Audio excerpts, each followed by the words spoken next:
Oh, and Ghost. Okay, I think we finished that conversation.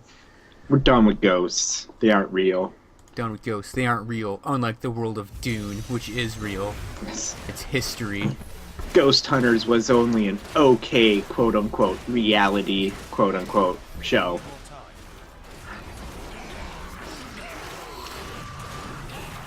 Yeah.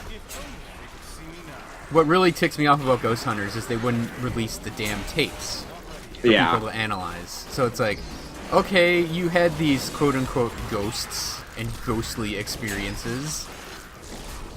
Now show us the whole tape. And it's like they haven't released it yet. Or at all. And probably never will, because it's probably all fake. Yeah. Um, it had some cool stuff while it was around. I think the point where it jumped the shark for me at one point was they did that one live show where, like, so many miraculous, amazing Oh, things yeah, I happened. remember that. Like, where his coat gets pulled. Yeah, and where, Grant? Yeah, Grant's coat gets pulled. I think you're thinking of Mythbusters. Oh, wait, was he named Grant? Dan Grant. Yeah, okay, Jane Grant, yeah. Yeah, where his coat gets pulled and they hear, like, a voice that is very, very, very audible Yeah. that they don't react to, and it's like, okay, did they just pump all that stuff in there?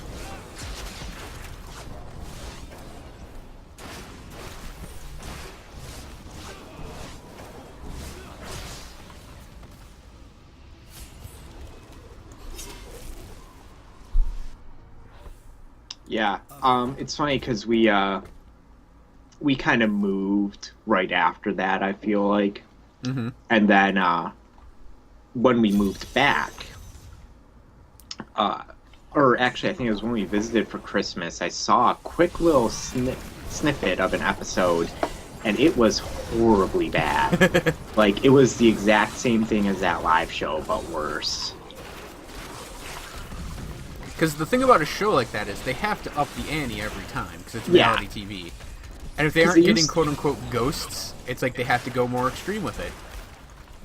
Because they definitely used to have episodes where, like, they found nothing and they actually talked the people out of thinking they had ghosts. Right. Which is why I liked it when it was first around. Their whole idea initially was to disprove a haunting. Yeah. But it just became, like, really lame and stupid. Yeah. It, it became sensationalized for for the sake of entertainment. I'm sorry, what was that? The tortured Ewok is definitely overriding your vocals.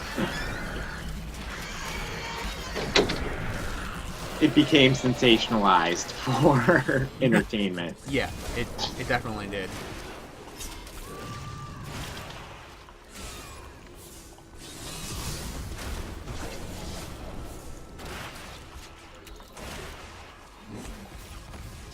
Like the Sci-Fi Channel has had some really awesome shows over the years, like Farscape. Farscape's one of my favorite shows ever. And it's like, I really wish they'd go back to having shows like that, where like they're sort of weird and very offbeat, and they try stuff. Yeah, yeah.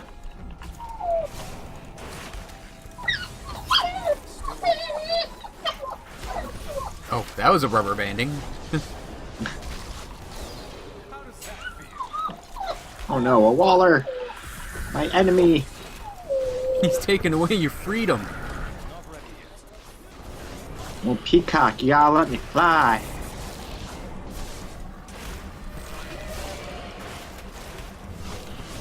Like, to me, the best era of Sci-Fi Channel was around the time of Farscape. They did like a whole rebranding thing where they rebranded for nerds.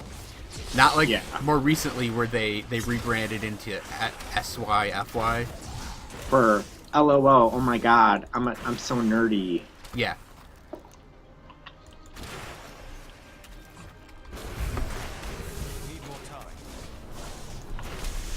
LOL, only nerd kids would get this. Like, I remember Sci-Fi. Sci-Fi. Is failing It was because they like, don't mesh well. it was like Sci-Fi Friday Prime or whatever. and it was like the Invisible Man, Farscape, and First Wave was the The lineup. Invisible Man. Oh, that's another good book, isn't it?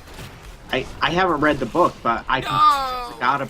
It's right. It was literally on my iPod, and I almost listened to it over. I'm on the Stainless Steel Rat right now instead. But that's a show I completely forgot about. That was actually pretty good. It was a really cool take on the Invisible Man concept too. Like he had like this Quicksilver thing that when he turned invisible, that's what covered him for his Invisible Man powers, and he couldn't use it for an extended period of time because he'd go insane. Right off the bat. He'd really go insane, like literally go insane.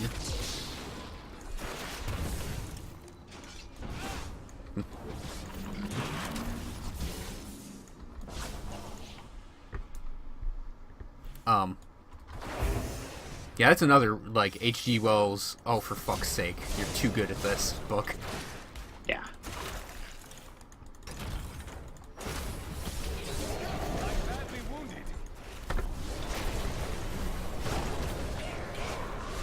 Oh my gosh, that's a big pile of things.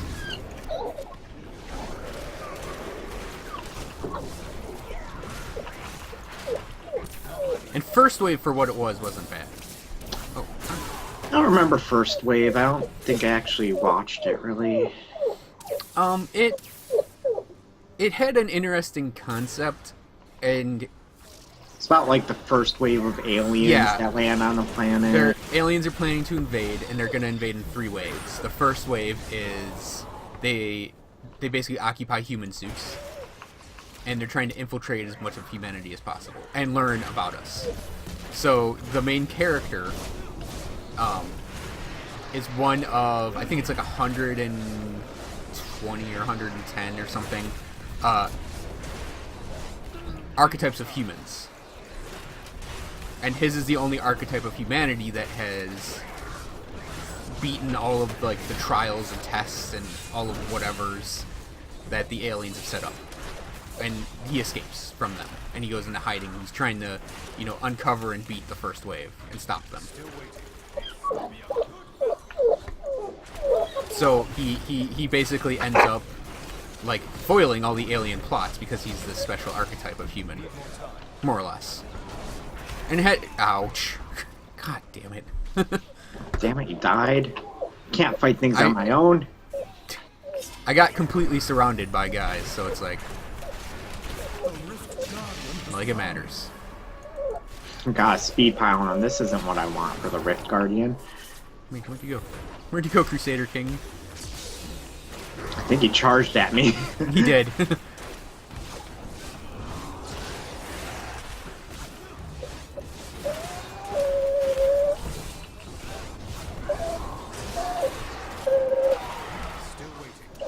I'm spinning so fast I can't actually land my rolling into on my want land. Oh no, Jailer!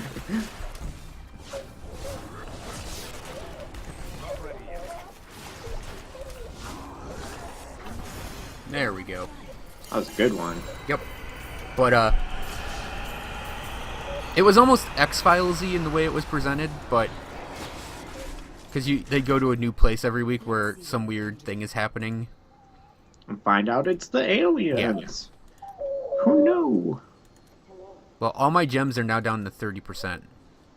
So let's level up a not gem that I'm using.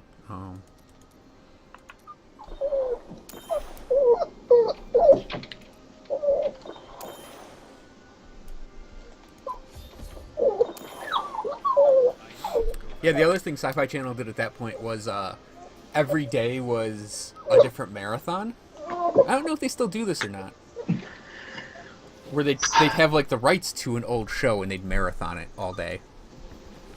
I haven't seen... I don't watch TV anymore, so it's like... Yeah. I'm like, oh, Sci-Fi Channel's still a channel. Interesting.